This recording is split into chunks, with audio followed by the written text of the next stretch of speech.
तमसो मा ज्योतिर्गमय मृत्योर्मा अमृतं गमय। ओम शांति शांति शांति।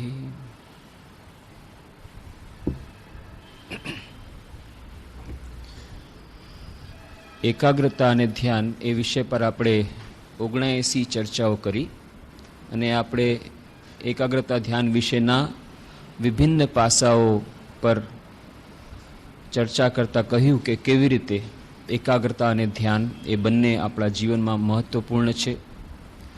આપણા દૈનંદિન જીવનમાં સુખ શાંતિ માટે તેમજ શાશ્વત સુખ અને શાશ્વત શાંતિ માટે કેટલી આવશ્યકતા છે.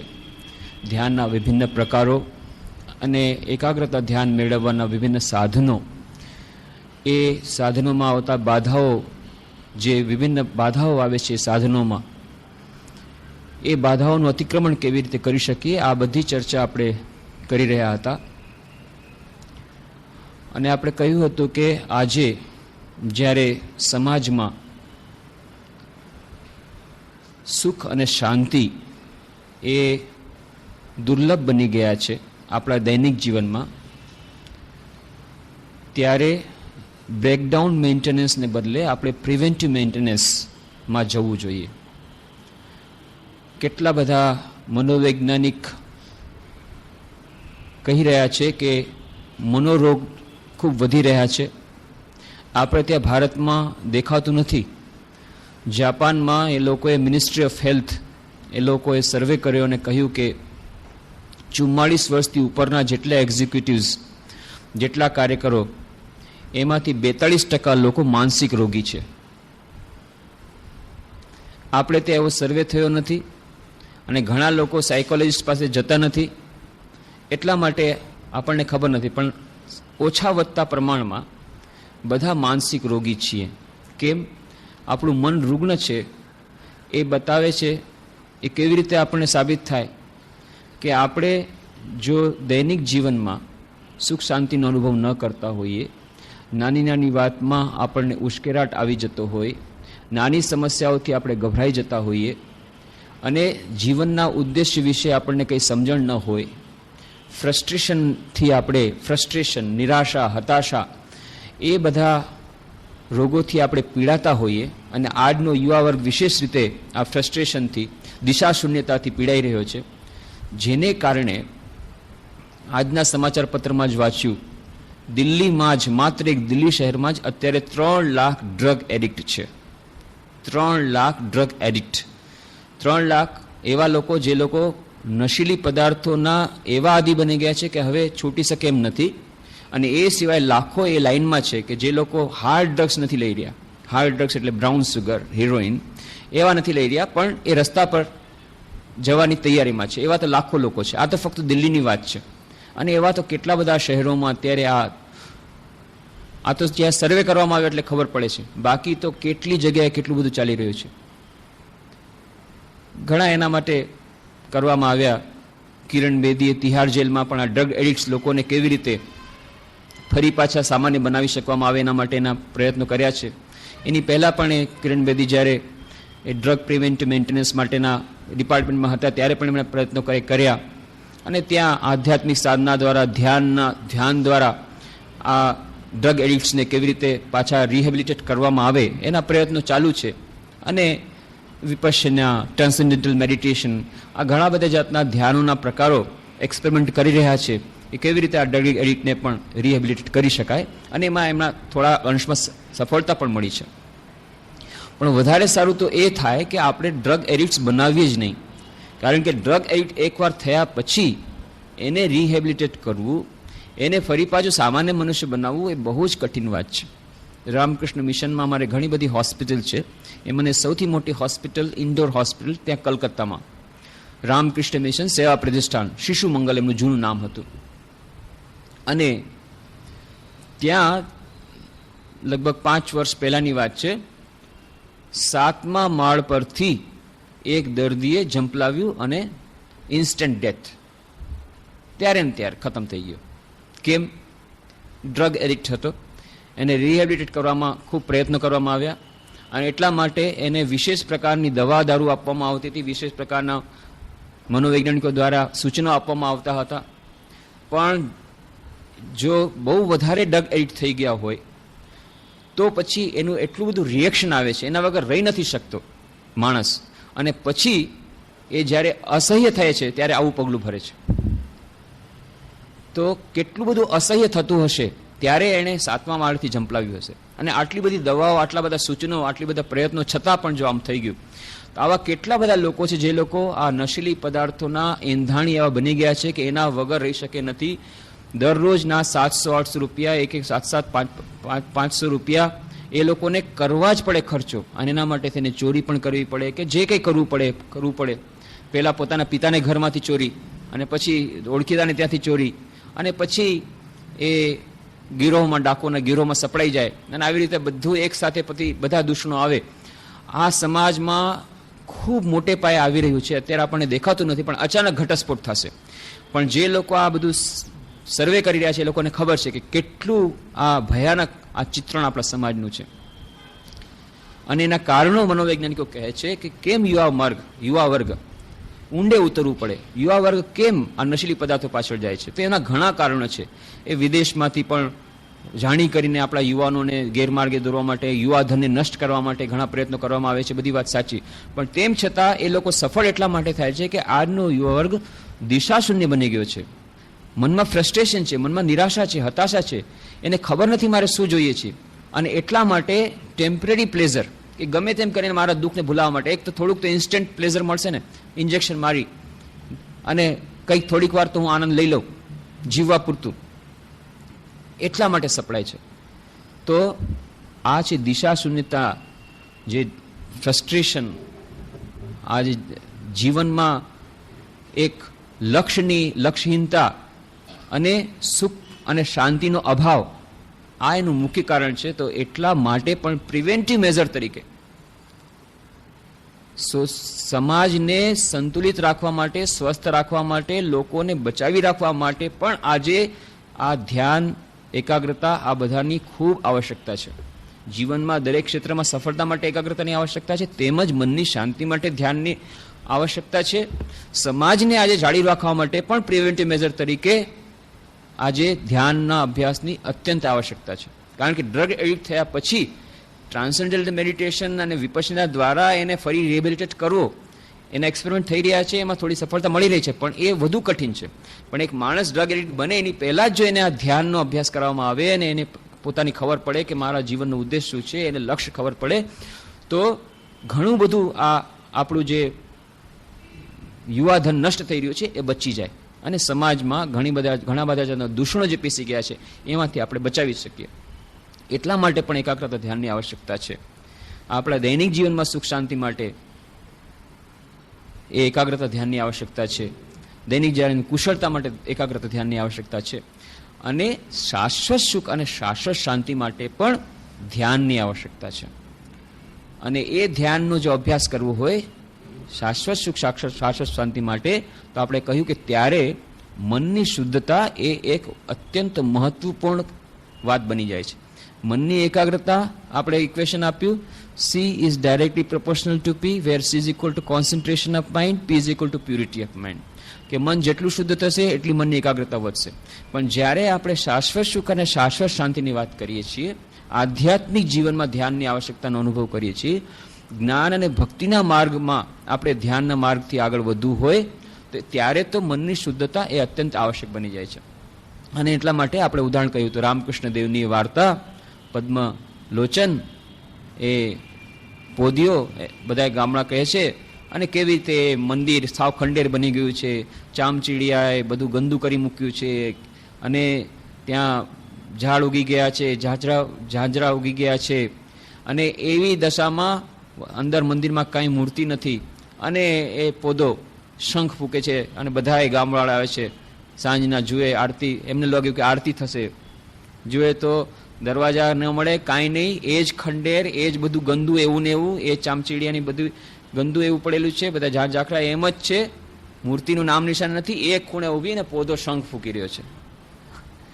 અને પછી લોકો કહે છે મંદિરમાં તવ નહીં માધવ, પોદો શંખપુરી તે ફૂકી તે કીધી ગરબડ.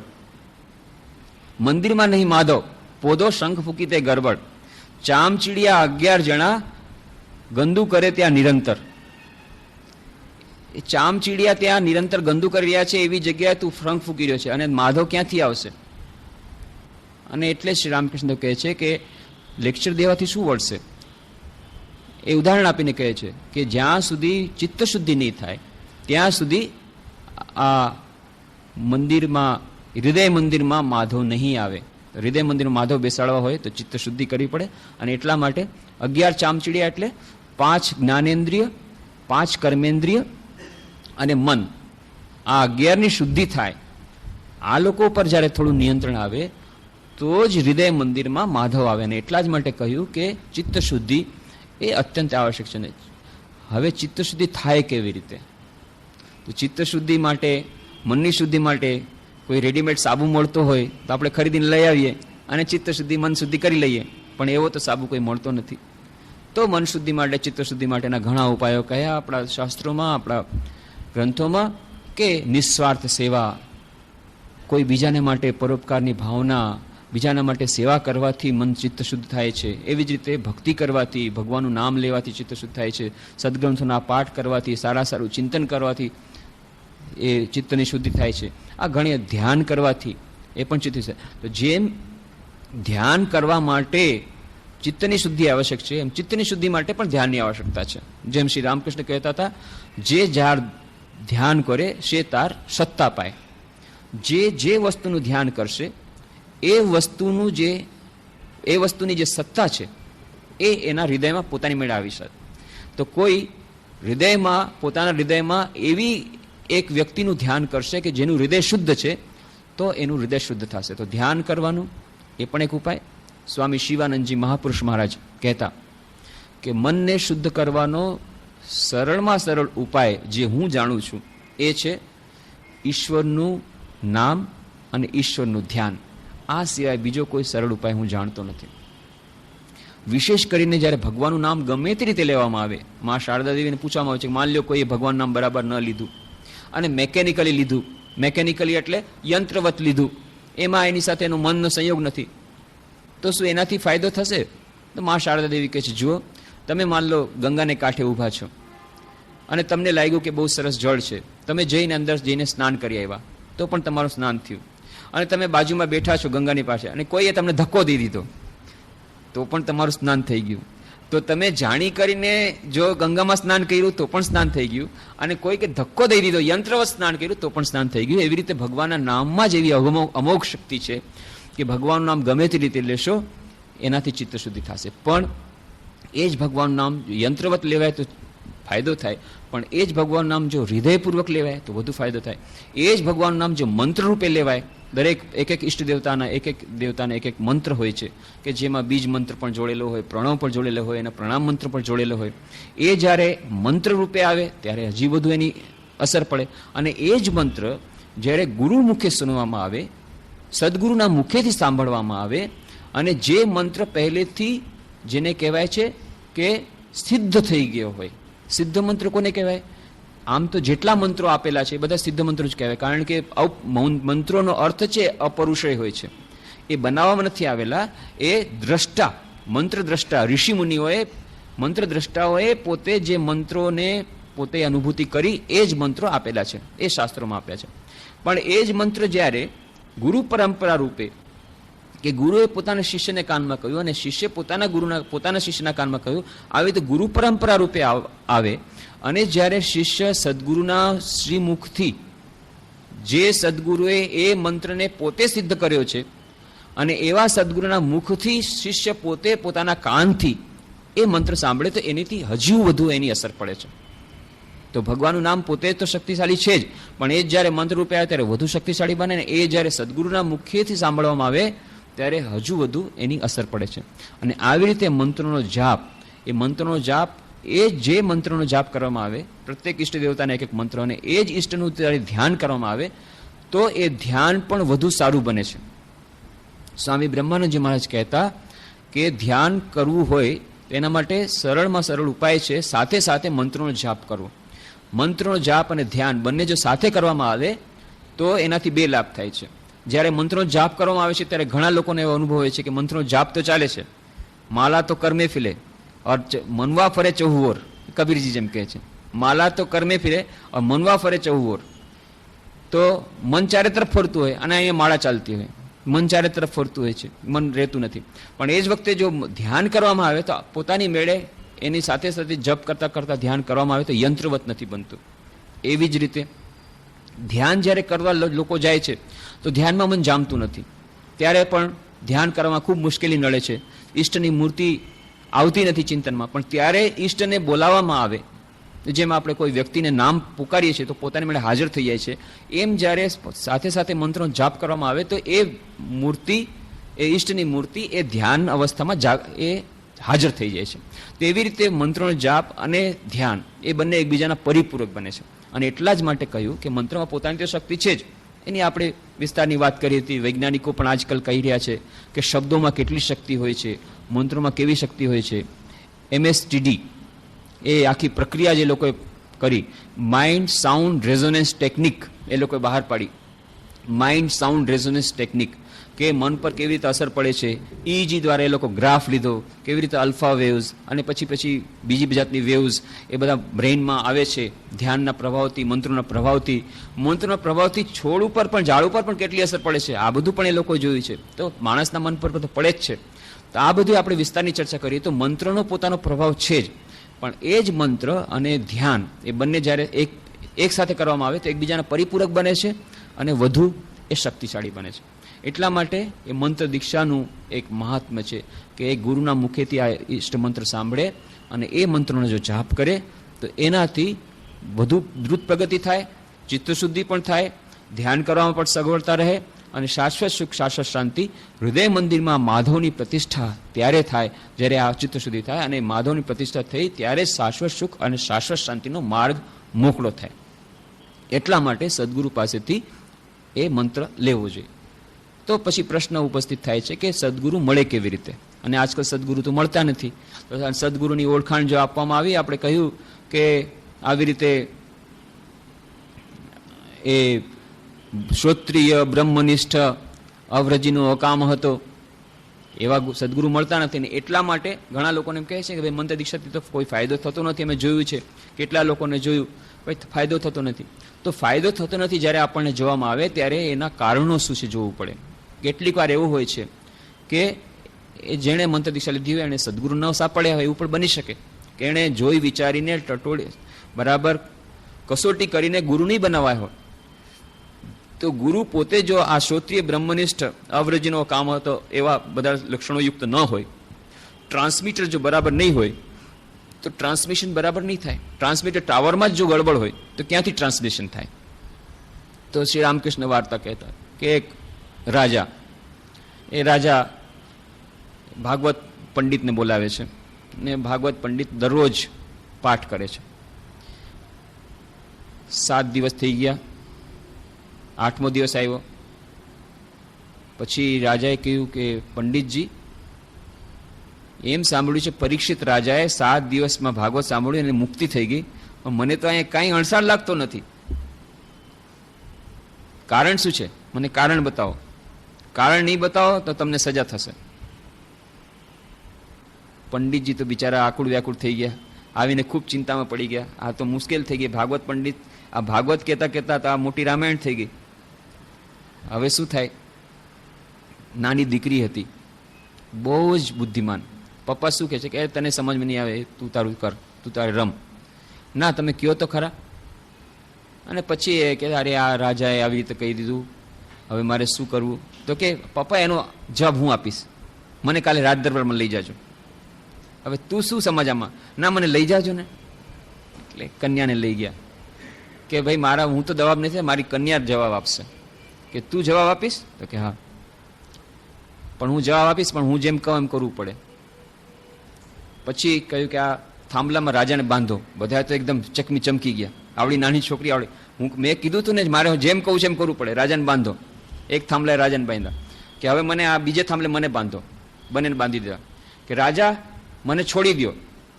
રાજા કે બેવકૂફ છે તું, મૂર્ખ છો, હું પોતે બંધાયેલો છું, હું તને કેવી રીતે છોડું? ભલે આ જ તમારો જવાબ છે. મારા પિતાજી પોતે અત્યારે સંસારમાં માયામાં ફસાયેલા છે. મારી આસક્તિ છે, એને પત્નીની આસક્તિ છે, એની દીકરીની આસક્તિ, દીકરીનું મૂળ ઉજાયા વગર જમવું નથી ભાવતું. પોતે તો સંસારમાં માયામાં આસક્ત છે અને પૈસા દક્ષિણા મેળવવા માટે તમને ભાગવતની કથા સંભળાવે છે કે વધારે સંભળાવે. એ પોતે તો માયામાં ફસાડે છે. એ પોતે મુક્ત થયા નથી તો એ તમને કેવી રીતે મુક્ત કરશે? પરીક્ષિત રાજાને ભાગવત સંભળાવી હતી શુકદેવે, જે સદૈવ પરમહંસ હતા, સદા મુક્ત હતા. અને પરીક્ષિત રાજા પણ એવી રીતે ત્યારે કાળ તક્ષક નાગ કરવાનો હતો ને, એવી જાતની એમની માનસિકતા હતી. તો આશ્ચર્ય વક્તા કુશલો સે લબ્ધા, આશ્ચર્ય જ્ઞાતા કુશલાનુશિષ્ટ ઉપનિષદમાં કહે છે કે ગુરુ પણ આશ્ચર્ય હોવો જોઈએ શુકદેવ જેવો, અને શ્રોતા પણ પરીક્ષિત જેવો હોવો જોઈએ કે જેને બસ હવે કે છે 7 દિવસમાં મારે તક્ષકના કરડવાનો છે, મારે 7 દિવસની અંદર મુક્તિ જોઈએ, મને અત્યારે હવે સમય નથી વધારે સાંભળવાનો. અને એવી રીતે ત્યારે એ પરીક્ષિત એવી રીતે સાંભળે છે ભાગવત કથા, તો એનું પરિણામ આવે છે. તો આશ્ચર્ય જ્ઞાતા કુશલાનુશિષ્ટ, એ મારા પિતાજી તો દક્ષિણા માટે ભાગવત કથા સંભળાવે છે, તમને ક્યાંથી મુક્તિ મળે? તો ગુરુ પોતે જ બદ્ધ હોય તો એ ક્યાંથી શિષ્યને એ છોડાવી શકે? તો ટ્રાન્સમીટર સેટ બરાબર નહીં હોય તો પછી એ ટ્રાન્સમિશન બરાબર નહીં થાય. એવી જ રીતે કુશલાનુશિષ્ટ, જે સાંભળવા વાળો, એમાં પણ એની પણ લાયકાત હોવી જોઈએ. એક રાજાએ એલાન કરી દીધું, ડિક્લેરેશન દઈ દીધું કે ભાઈ મને કોઈ મમરા બનાવવાનું શીખવાડી દેશે એને હું અડધું રાજ આપી દઈશ. કહી દીધું, ઢંઢેરો પીટાવી દીધો. રાતના પાછા આવ્યા, રાણીએ તો રિસામણું લીધું અને સાથે વાત નથી કરતા. શું છે ભાઈ રાણી? કે તમારું આવું ફટકી ગયું, માથું સાવ ખરાબ થઈ ગયું. અરે મમરા બનાવવાનું શીખવું તો મારી પાસે શીખી લેવું હતું. આ તો તમારું અડધું રાજ ગયું. હવે મમરા બનાવો તો તમને ગમે તે શીખવાડી દેશે અને અડધું રાજ જશે. તમે આટલા બધી તમારી મૂર્ખતા. અરે ગાંડી, તું આટલાક માટે થઈને તું રિસાઈ ગઈ, તું શું કરે ચિંતા કરે છે? રાજ આપણું એમને એમ રહેશે. અરે પણ તમને ખબર નથી કે આવતીકાલે જ કોઈક આવશે તમને મમરા શીખવાડી દેશે મમરા બનાવતા. અરે એ તો શીખવાડશે, પણ હું શીખીશ ત્યારે શીખવાડશે ને, તું ચિંતા નહીં કર, હું શીખવાનો જ નથી. ગમે એટલા લોકો આવશે, બધા કે રાજા શીખી ગયા, તો કે ના નથી શીખો. રાજા કે છે, જ્યાં સુધી રાજા કે છે હું નથી શીખો ત્યાં સુધી એને કોણ કે, અને જ્યાં સુધી રાજા કે છે હું શીખો નથી ત્યાં સુધી તો એને અડધું રાજ એને આપવું પડતું હતું. એટલે રાજાને અડધું રાજ આપવું નથી અને મમરાનું શીખવું નથી. આ તો હંમેશા ઢંઢેરો પીટે. એવી રીતે શિષ્ય જો એવી રીતે જાય કે મારે તો તમે ગમે એટલું કરો, મેં 2 કાન રાખ્યા છે ખુલ્લા, ઇન એન્ડ આઉટ બંને ખુલ્લા છે, એકમાંથી આવશે બીજામાંથી નીકળી જશે, તો પછી તમે કેવી રીતે મને શીખવાડી શકશો? તો ટ્રાન્સમિશન ક્યાંથી થશે? એટલે બંગાળીમાં બહુ સરસ વાર્તા આવે છે કે એક સાસુ દરરોજ જાય છે ભાગવત કથા સાંભળવા માટે, દરરોજ કથા સાંભળવા જાય અને બરાબર નિયમ પ્રમાણે કથા સાંભળે છે. હવે એક દિવસ કંઈક એવું થઈ ગયું કે જઈ નથી શકતી, કંઈક વ્યવધાન આવી ગયું. એ કીધું છે આપણે વ્યવધાન તો ન આવવું જોઈએ, મારો નિયમ છે તો મારો નિયમ તું પાલન કર. વહુને કીધું કે તું આજે મારે બદલે કથા સાંભળ્યા, નિયમ તો પાલન કરવું પડે. એટલે વહુ ગઈ, બિચારી ભણેલી ગણેલી સુશીલ કન્યા અને ખૂબ સરળ હૃદયની.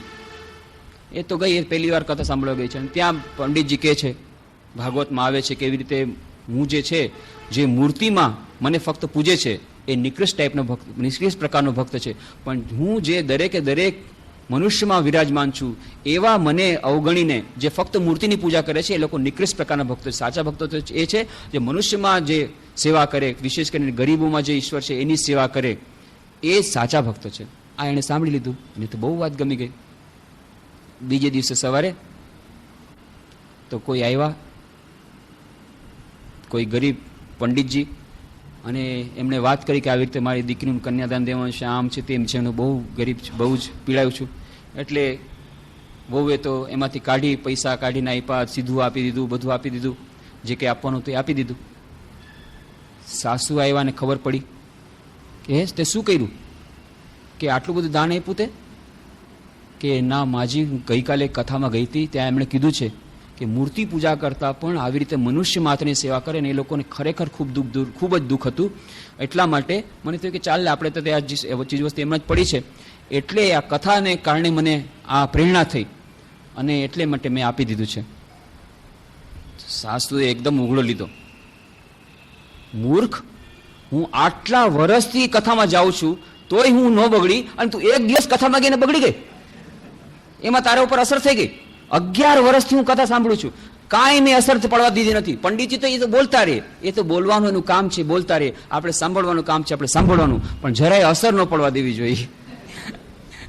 તો એટલા એવા જો શિષ્ય હોય, કુશલાનું શિષ્ય ન હોય તો ટ્રાન્સમિશન નહીં થાય. તો શિષ્યના પણ લક્ષણ જો આપણા પ્રગટ થાય, તો સદગુરુ નથી મળતા તો law of demand and supply, જેમ મેં કહ્યું હતું કે ઇકોનોમિક્સમાં જેમ અર્થશાસ્ત્રમાં છે law of demand and supply, જ્યારે ડિમાન્ડ ઊભી થશે, સપ્લાય પોતાની મેળે આવશે. આપણામાં શિષ્યત્વના લક્ષણ પ્રગટ થશે તો સદગુરુ જરૂર મળશે, પોતાની મેળે મળશે. શિષ્યત્વના લક્ષણ માટે જ આપણે વાત કરી હતી, જેમ સદગુરુના લક્ષણ છે એમ શિષ્યત્વના લક્ષણ છે કે શમ, દમ, ઉપરતિ, તિતિક્ષા, શ્રદ્ધા, સમાધાન, આ ષટ સંપત્તિ, 6 પ્રકારની સંપત્તિ હોવી જોઈએ. શમ, મનને થોડુંક શાંત કરવાની એક જાતની આવડત, કળા. દમ, શરીરને થોડીક એ કંટ્રોલ કરવાની, સંયમ કરવાની આવડત. ઉપરતિ, મનને અનિશ્ચિત વસ્તુમાંથી પાછી વાળવાની એ કળા.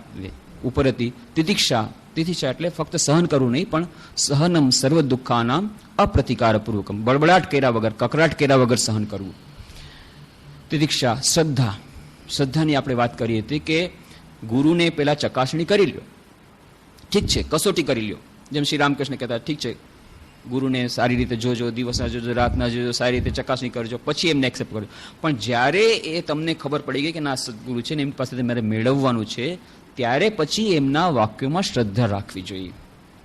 અને શ્રદ્ધાપૂર્વક જો શ્રવણ કરવામાં નહીં આવે તો કોઈ પણ જાતનો ફાયદો નહીં થાય. જેટલા પ્રમાણમાં શ્રદ્ધા હશે એટલા પ્રમાણમાં ટ્રાન્સમિશન થશે. આ શ્રદ્ધા એક બહુ જ અત્યંત મહત્વની વસ્તુ છે. અને શ્રદ્ધાનું સ્વામી વિવેકાનંદ કહે છે એનું અંગ્રેજી ટ્રાન્સલેશન નથી, ફેથ, એ પણ ટ્રાન્સલેશન. શ્રદ્ધા એ પોતાનામાં શ્રદ્ધા, નચિકેતા જેવી શ્રદ્ધા, ઉપમન્યુ જેવી શ્રદ્ધા, મિલારેપાની વાત આપણે પાછલે વખતે કરી હતી, એના જેવી શ્રદ્ધા કે ના ગુરુદેવ પાસે છે, મારે એ સંપત્તિ મેળવવી છે, અને ગુરુદેવ માટે હું જે કંઈ બધું કરવા તૈયાર છું, છેવટે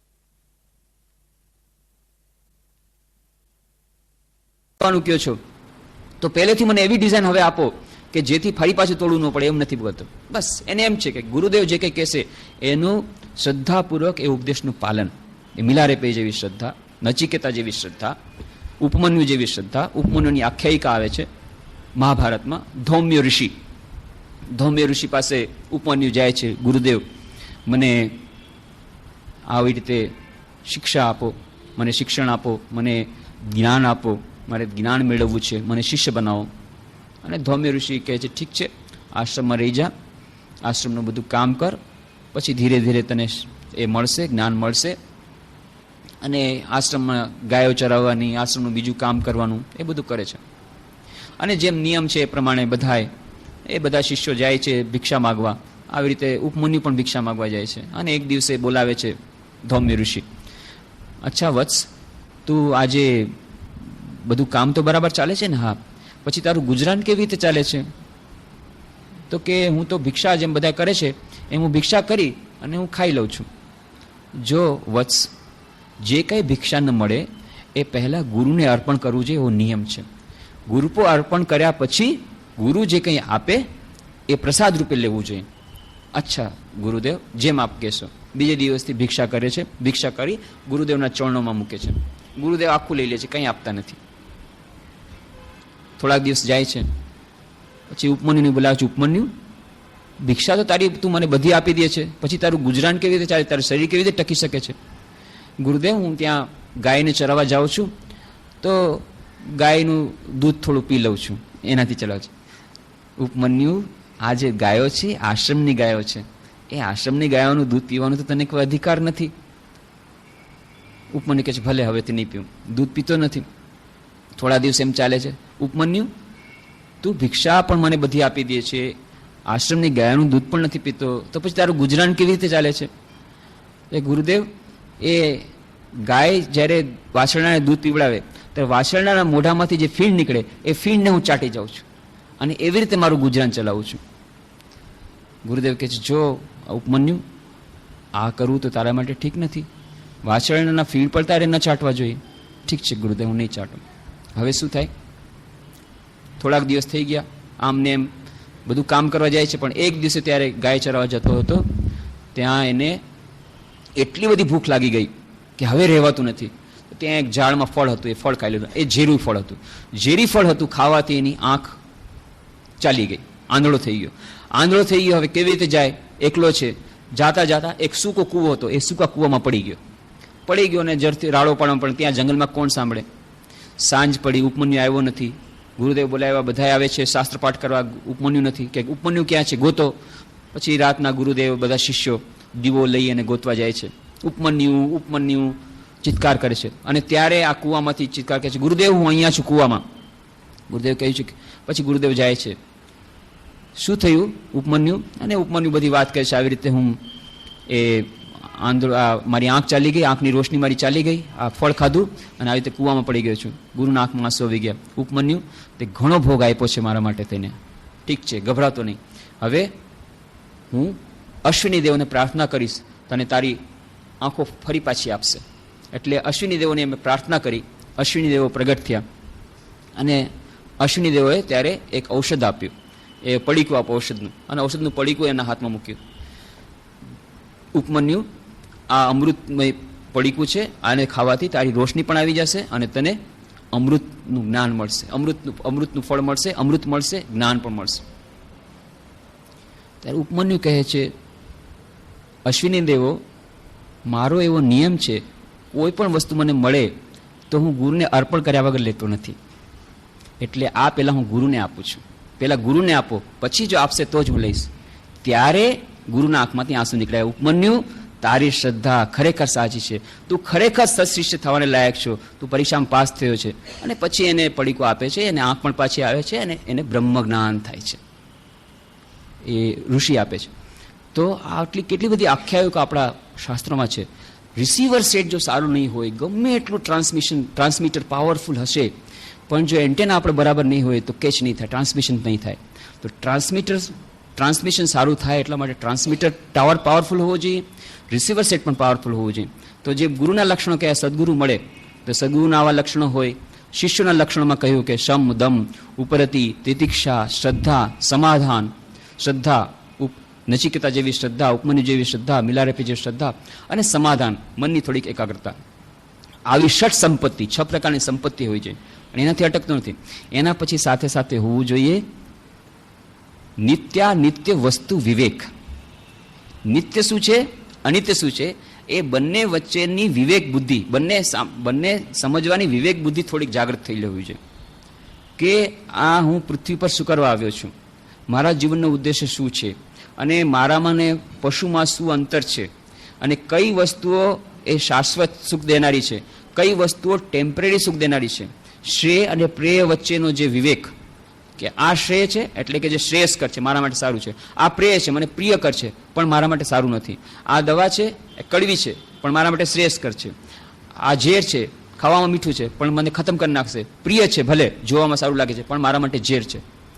તો આ જે શ્રેય અને પ્રેય વચ્ચેનું અંતર, સારા નરસા વચ્ચેનું અંતર, નિત્ય અને અનિત્ય વસ્તુનું વિવેક અંતર, એ વિવેક બુદ્ધિ કરે છે. અને વિવેક બુદ્ધિ ફક્ત મનુષ્યમાં હોય છે. બીજા કોઈ, કહે છે 84 લાખ યોનિમાંથી એક જ યોનિ એવી છે જેમાં વિવેક બુદ્ધિ હોય છે, સારા નરસાને જાણવાની જે શક્તિ.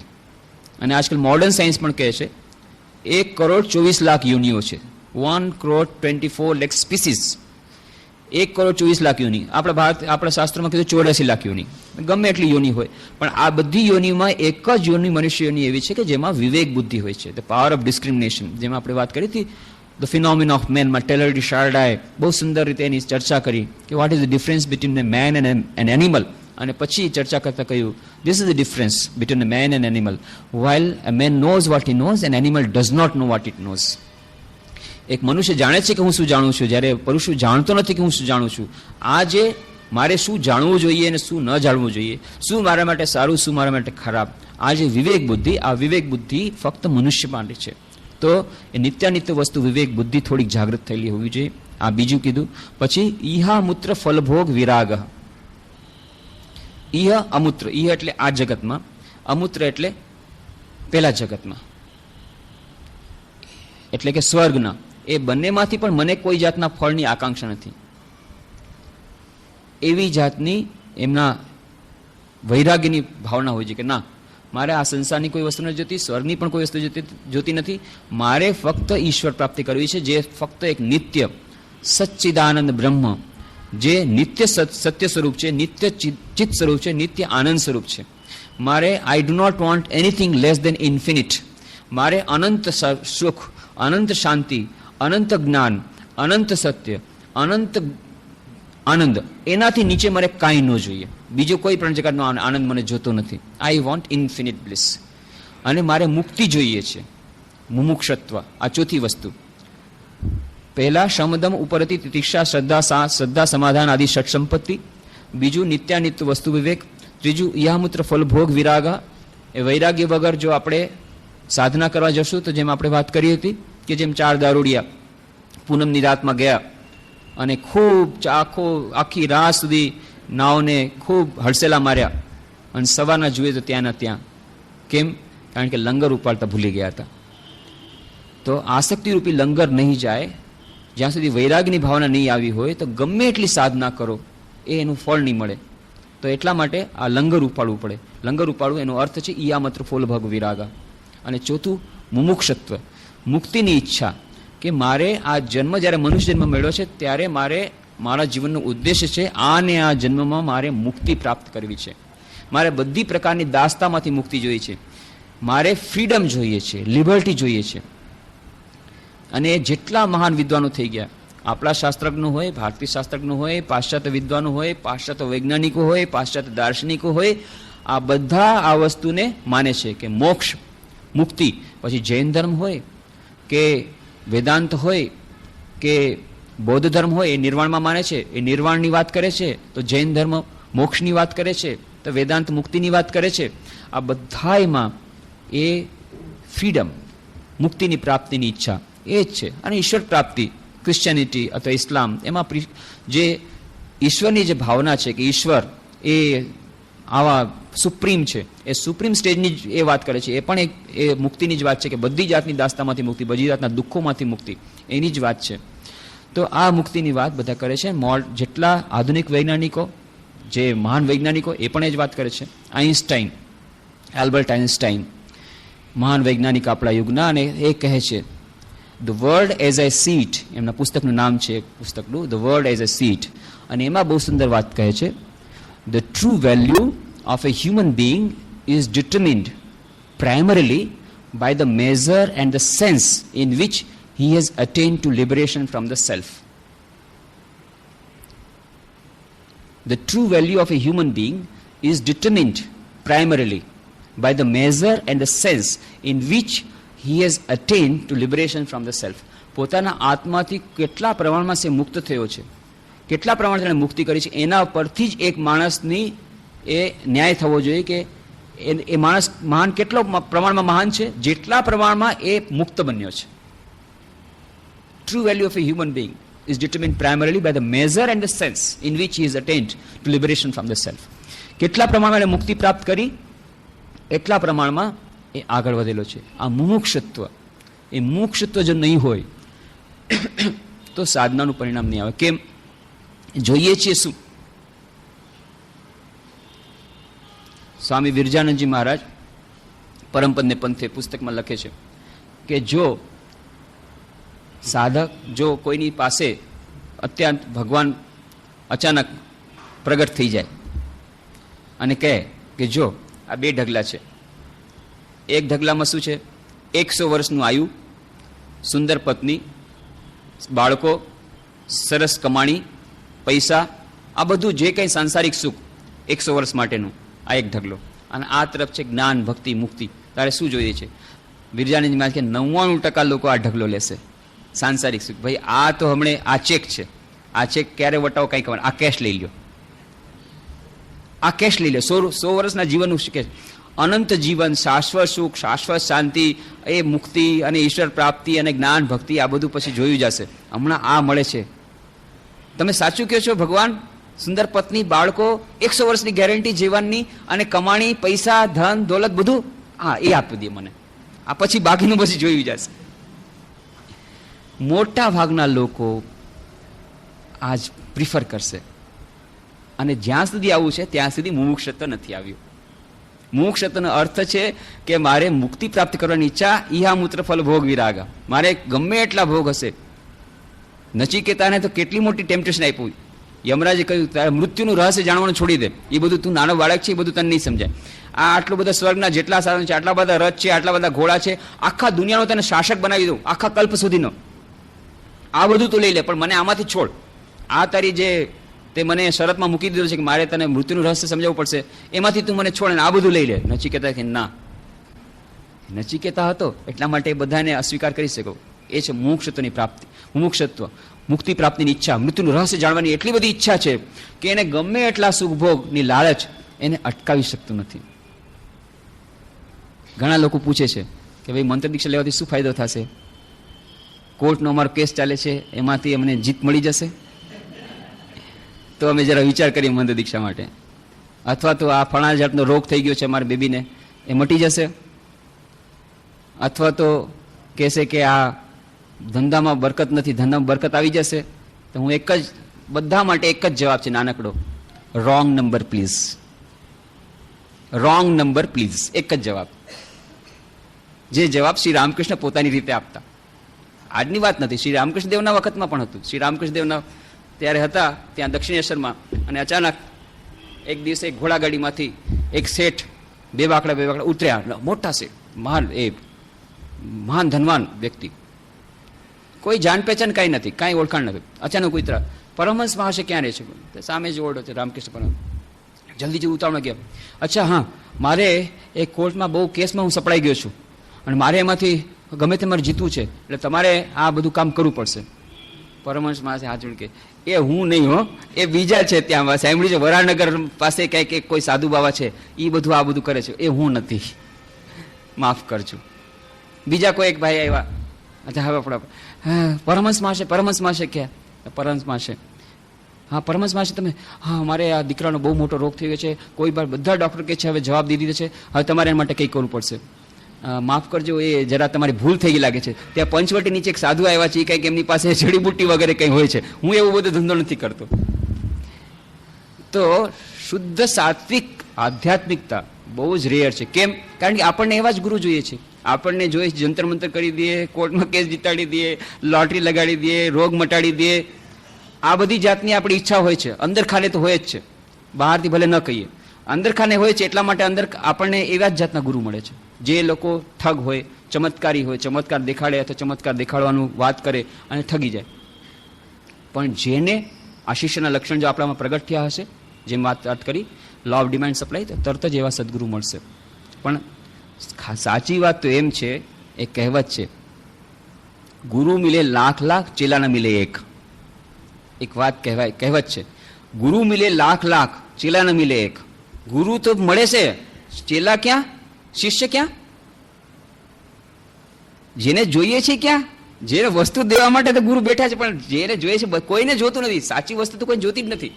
મુક્તિ કોઈને જોતી નથી, ભક્તિ કોઈને જોતી નથી, જ્ઞાન કોઈને જોતું નથી. બધાને બાકી બધી વસ્તુ જોઈએ છે. સાચી વસ્તુ દેવાવાળા તો બેઠા છે, પણ એ વસ્તુ લેવાવાળા કોઈ નથી. ગુરુ મિલે લાખ લાખ, ચેલા ન મિલે એક. એના માટે વાર્તા બહુ સુંદર છે. એક શિષ્ય ગયો ગુરુ પાસે કે ગુરુજી મને શિષ્ય બનાવી લ્યો. તો કે ઠીક છે, શિષ્ય તો તને બનાવું, પણ તારા શિષ્ય લક્ષણ છે? તો કે મને તો ખબર નથી શિષ્યના શું લક્ષણ હોય, અને બધું તું કરી શકીશ, શિષ્યનું કામકાજ બધું કરી શકીશ? તો કે તમે મને કહો તો હું વિચાર કરું. શિષ્યને શું શું કરવું પડે? તો કે શિષ્યને આશ્રમ છે, આશ્રમમાં રહેવાનું, બરાબર નિયમિત રીતે જે આ એનું રૂટીન છે પાલન કરવું પડે. સવારના વહેલું ઉઠવાનું, પછી ધ્યાન કરવાનું, જે ગુરુદેવ શીખવાડે પ્રમાણે ધ્યાન કરવાનું, ગાયોને ચરાવવા લઈ જવાની, રસોઈ બનાવવાની, સાફ કરવાનું આશ્રમ, આ બધા જે કંઈ કામ છે આશ્રમના કામ કરવાના, ગુરુ જેમ કે એ પ્રમાણે આજ્ઞાનું પાલન કરવાનું, આ બધું લિસ્ટ બતાવી દીધું. શિષ્ય વિચારમાં પડી ગયો. અચ્છા, ગુરુના શું શું કામ હોય? ગુરુનું કંઈ એટલું કંઈ ખાસ કામ નથી. ગુરુએ શિષ્ય દેખરેખ રાખવાની અને ઉપદેશ આપવાનો, અને જ્યારે એને એવી મુશ્કેલ પડે ત્યારે એને હતાશા હોય શિષ્યમાં, તો એને હતાશા દૂર કરવા માટે એને જ્ઞાન આપવાનું, બેઠા બેઠા એને ઉપદેશ આપવાનો, એની સેવા લેવાની. તો એક કામ કરો ને, ગુરુદેવ મને ગુરુ જ બનાવી દો, શિષ્ય તો મારામાં લાયકાત નથી, ગુરુ જ બનાવી દો, ગુરુ બનવાનું મને ગમશે. બધાને ગુરુ બનવું છે. અને એટલા જ માટે સ્વામી વિવેકાનંદ બહુ સુંદર વાત કરે છે કે આજકાલ બધાને ગુરુ બનવું છે. ગુરુની આવશ્યકતા વિશે કહીને કહે છે કે ઉપનિષદમાંની વાત કરી સ્વામીજી કોટ કરે છે, અવિદ્યાયામ અંતરે વર્તમાના સ્વયં ધીરા પંડિતમ મન્યમાના જંઘન્યમાના પરિયંતિ મૂઢા અંધે નૈવ નિયમાના યથાંધા. અવિદ્યામાં વસતા અતિમૂળ આત્માઓ આત્મવંચનામાં પોતાને બુદ્ધિમાન સમજે છે અને મિથ્યા જ્ઞાનથી ફૂલાઈને તેઓ અહીં તહીં ઠોકર ખાતા એક આંધળો બીજા આંધળાને દોરીને લઈ જતા જેમ ગોળ ગોળ ફરે તેમ ફર્યા કરે છે. એક આંધળો, ગુરુ પણ આંધળો, શિષ્ય પણ આંધળો, એક આંધળો બીજાનો આંધળાને દોરીને ગોળ ગોળ ફર્યા કરે છે. પછી સ્વામી વિવેકાનંદજી આ શ્લોક ટાંકીને કહે છે, જગત આવા માણસોથી ભરેલું છે. પ્રત્યેક વ્યક્તિ ગુરુ બનવા માંગે છે, પ્રત્યેક ભિખારી લાખ રૂપિયાનું દાન કરવા ચાહે છે. આ ભિખારીઓના જેવા જ આ ગુરુઓ પણ હાસ્યાસ્પદ છે. ઠીક છે, તો મને ગુરુ જ બનાવી દો, શિષ્ય બનાવવામાં તો આટલી બધી આ બધું કામ કરવું પડે, મને ગુરુ જ બનાવી દો, ગુરુ જ ચાલો બની જાય. શિષ્ય બનવામાં તો બહુ વાર લાગશે, આટલા બધા લક્ષણો કરવા પડશે, આટલી બધી સેવા કરશે, ચાલો ગુરુ જ બની જાય, બહુ મજા આવશે. પણ આ હાસ્યાસ્પદ ગુરુઓ, એમાં ગુરુઓ પણ હાસ્યાસ્પદ છે. અને પછી ક્યારેક ને ક્યારેક તો પોલ છતી થાય છે, નથી એવું થતું એવું નથી, પછી પોલ છતી થાય છે. એક ગધેડો હતો, જંગલમાં જઈ રહ્યો હતો અને ત્યાં એને જોયું કે વાઘની છાલ પડી છે જંગલમાં. કદાચ કોઈ બીજા વાઘે ખાઈ દીધો છે, જંગલ વાઘની છાલ પડી છે. બસ એને તો વાઘની છાલ ઓઢી લીધી. વાઘની છાલ ઓઢી અને ગામમાં આવ્યો અને જુએ તો બધા એનાથી ડરી ડરીને ભાગે છે. ગધેડાને તો મજા આવી ગઈ, વાહ, આની પહેલા તો હું ડરી ડરીને ભાગતો હતો, હવે લોકો મને જઈને ભાગે છે, તો બહુ મજા આવી ગઈ. પછી એને તો હજી હિંમત આવી ગઈ. એટલે પછી તો ત્યાં જોયું ખેતરમાં બહુ સરસ પાક થયો છે, પાક જઈને ખાવા લાગી ગયો. કોઈ કાંઈ કહેતું નથી, બધાએ તો ભાગીને નીકળી ગયા છે. વાઘ, બાપરે વાઘ દરરોજ રાતના આવે, બસ જેટલા વારા ફરતી ખેતરમાં જાય છે અને ખેતરમાં ખાઈને ખૂબ મજા કરે, સવારના પલાયન થઈ જાય અને ગામમાં રાડ પડી ગઈ, અરે બાપરે વાઘ આવ્યો. પછી એક જણાએ કીધું, ભાઈ વાઘ આવી રીતે પાક ખાય, આ કોઈ સમજમાં નથી આવતું. વાઘ આવું બધું તો ન ખાય, વાઘ તો માંસ ખાય, કેવા જાતનો વાઘ આવ્યો છે, આપણે જોઈએ. એટલે રાતના માચડામાં બેઠા, ઉપર બેઠા, પણ પાસે જવાની હિંમત થતી નથી. પણ રાત જ્યારે પૂરી થવાના આવી અને પરોઢ થયું ત્યારે હવે તો ગધેડાની આદત હોય, પરોઢ થાય એટલે હોંચી શરૂ કરે, એટલે એને હોંચી શરૂ કર્યું. વાઘ હોંચી કરે છે. ઓહો, ત્યારે તો પછી ખબર પડી, ઓ વાઘની છાલ છે. પછી તો એવો માર્યો, દંડાથી એવો માર્યો, મારીને ખતમ કરી નાખ્યો. તો ગધેડાની છાલ પહેરી અને થોડાક દિવસો સુધી છેતરી શકાય છે. તો એવી રીતે સ્વામીજી કહે છે, you can befool a few persons but you cannot befool all the people all the time. તમે બધાને છેતરી શકો થોડાક ટાઈમ માટે થઈને, અને થોડાક લોકોને છેતરી શકો બધા ટાઈમ માટે, પણ બધા લોકોને બધા ટાઈમ માટે નહીં છેતરી શકો. ક્યારેક ને ક્યારેક પોલ પકડાઈ જશે. અને પછી ગધેડાને જેમ પડી હતી, એ ગધેડાની છેવટે બુદ્ધિ કેટલી છે, ગધેડાને માર પડશે જ. ભલે ને ગમે એટલો પોતાને ચાલાક સમજે, એક ગધેડો બહુ ચાલાક હતો. ધોબી એને લઈ જાય, કોન્ટ્રાક્ટર ગધેડા ઉપર એ લાદી અને બધું લઈ જાય. હવે રેતી લાદીને લઈ જાય છે, એ મીઠું લાદીને લઈ જાય છે, અને વચમાં નદી આવતી હતી. એકવાર એનો પગ લપસી ગયો, ગધેડાનો પગ લપસી ગયો એટલે પડી ગયું. તો હવે આ ઉપરનો જે કોથળામાં જે ભર્યું હતું મીઠું તો ઓગળી ગયું પાણીમાં, એટલે સાવ હલકું થઈ ગયું, મીઠું તો ઓગળી ગયું. એને તો મજા આવી ગઈ. એટલે પછી બીજે દિવસે એણે શું કર્યું, જાણી કે લેપસો એટલે મીઠું બધું ઓગળી ગયું. બસ કાંઈ વજન તો સહન કરવું પડે, આરામથી જાય છે. હવે એને તેમાં જ મજા આવી ગઈ. 3-4 વાર આવી રીતે થયું. એટલે કારણ કે રોજ આવી રીતે આનું મીઠું ઓગળી જાય છે, શું વાત છે. પછી આ જે માલિક હતો એણે જોયું કે આવી રીતે જાણી કરીને નદીમાં વચમાં આવે ત્યારે ફટ દઈને લપસી જાય, જરાક આમ લપસે એટલે કોથળી પડી જાય એટલે મીઠું ઓગળી જાય. બસ એનો ભાર હલકો થઈ જાય. હવે આણે કહ્યું આને પાઠ ભણાવવો પડશે. એટલે પછી બીજા દિવસે એણે આ મીઠાને બદલે રૂ ભર્યું, મોટું રૂનો પોટલો ભર્યો. અને પછી તો આણે તો બસ ગધેડો તો છોટે ગધેડો જ ને, એને તો શું ખબર મારા ઉપર શું છે. ફરી પાછો લેપસો ને પડ્યો તો ઘાસડી આખી નાની હતી મોટી થઈ ગઈ, અને પાણીને લીધે એવી વજનદાર થઈ ગઈ. ગધેડો તો હોંચી કરે છે પણ લઈ નથી શકતો. બધી એને સજા મળી ગઈ. તો છેવટે તો પોલ પટ્ટી પકડાય છે ક્યારેક ને ક્યારેક, તો આ જે હાસ્યા સદગુરુ, તો ગુરુ અને શિષ્ય બંને જ્યારે સદગુરુ, તો હવે વાત એમ આવે છે કે ભાઈ આવા સદગુરુ મળવાય મુશ્કેલ અને આપણામાં શિષ્યના આવા બધા લક્ષણ નથી. ઠીક છે, એનો વિકલ્પ આપે છે કે અત્યારે આપણી પાસે પીએચડી થવાના માટે જે લાયકાત જોઈએ નથી. મારે પીએચડી કરવું છે, મારે એમએ ભણવું છે, તો એમએ ભણવા માટે થઈને આવી લાયકાત જોઈએ અને એના માટે થઈને મારે પીએચડી ગુરુ જોઈએ, જેણે પીએચડી કર્યું એ મને એમએમાં શીખવાડે. અત્યારે મેં જોયું કે મારી લાયકાત તો હજી કખ ગ ભણવાની છે, હું તો હજી એબીસીડી શીખી રહ્યો છું. આધ્યાત્મિક લાઈન માટે હું કખ ગ જ છું, તો પછી મારે એમએની જરૂર નથી. કદાચ કોઈ મેટ્રિક પાસ હશે એ પણ મને કખ ગ તો શીખવાડી શકશે. તો બારાખડી આધ્યાત્મિક લાઈનની બારાખડી તો મને શીખવાડી શકશે. તો જેમ મને અત્યારે મારામાં શિષ્યના બધા લક્ષણો પ્રગટ નથી થયા, પણ મારે એ લક્ષણો પ્રગટ કરવા છે, તો લક્ષણ પ્રગટ તો બેઠા બેઠા તો નહીં થાય. લક્ષણ પ્રગટ કરવા માટે પણ મારે મંત્રનો જાપ કરવો પડશે, મારા ચિત્તને શુદ્ધિ કરવી પડશે, એના માટે તો એને મારે ગુરુ બનાવવા પડશે. તો જેમ મારામાં શિષ્યના બધા લક્ષણો પ્રગટ નથી થયા પૂરી રીતે, મારામાં હજી મોક્ષત્વની પૂરી ભાવના નથી આવી, હજી મને છે થોડી સાંસારિક સુખ ભોગવી લો, હજી મને એમ છે કે આ ઈહામૂત્ર ફલ ભોગ વિરાગ નથી આવ્યો, હજી શમદમ ઉપરથી તિતિક્ષા શ્રદ્ધા સમાધાન એટલું બધું નથી આવ્યું. ઠીક છે, થોડું થોડું તો આવ્યું છે ને, કમસે કમ મારામાં એટલી તો વ્યાકુળતા આવી છે કે મારે ચિત્ત શુદ્ધિ કરવી છે અને મારે શિષ્ય સાચા શિષ્ય બનવું છે, એટલી તો વાત આવી છે મનમાં. અત્યારે હું સાચો શિષ્ય નથી તો ખબર પડી ગઈ, આ બધું વાંચીને આ બધું સમજી ગયો, ભાઈ સાચા શિષ્યના લક્ષણ આવ્યા નથી. પણ મારે સાચા શિષ્ય બનવાની, સાચા શિષ્યના જે લક્ષણ છે એ લક્ષણ કેળવવાની મને ખૂબ ઈચ્છા છે. આ છે પ્રશ્ન, એની ઈચ્છા છે એ મારે સાચા શિષ્ય અત્યારે નથી, પણ એ લક્ષણ મારા જીવનમાં આવે, પ્રગટ થાય એવી ઈચ્છા છે. તો પછી હું એક એવા ગુરુને સ્વીકાર કરું કે જે ગુરુમાં ગુરુના બધા લક્ષણ પ્રગટ નથી થયા, પણ એ ગુરુના લક્ષણ પ્રગટ થવાની જેનામાં શક્યતા રહેલી છે, કમસે કમ એનામાં કોઈ જાતની લેવડ દેવડની ભાવના નથી, કમસે કમ એનું ચારિત્ર્ય શુદ્ધ છે, કમસે મારા કરતાં આધ્યાત્મિક રીતે આગળ વધેલો છે. તો એવા ગુરુને સ્વીકાર કરી, મંત્ર લઈ, મંત્રનો જાપ કરી અને ચિત્ત શુદ્ધિ કરી અને આવી રીતે આ ચામચીડિયાની આ જે બધી અશુદ્ધિ છે એ કરી અને અશુદ્ધિ દૂર કરું, પછી હું શંખ ફૂંકીશ, તો પછી આ મંદિરમાં, આ હૃદય મંદિરમાં માધવની પ્રતિષ્ઠા થશે. અત્યારે હૃદય મંદિરમાં માધવની પ્રતિષ્ઠા થઈ શકે એમ નથી, કારણ કે હજી હું એને લાયક નથી બન્યો. પણ એને લાયક બનાવવા માટે મારે ચિત્ત શુદ્ધિ કરવી, ચિત્ત શુદ્ધિ કરવા માટે મારે મંત્ર દીક્ષા લેવી છે. અને એ મંત્ર દીક્ષા માટે પણ મારે અત્યારે કામ ચલાવે એવા ગુરુ જોઈએ કે જે મને કમસે કમ મેટ્રિક પાસ કરાવી દે. પછી હું એમએ જ્યારે કરીશ ત્યારે પીએચડી વાળા ગુરુને ગોતીશ.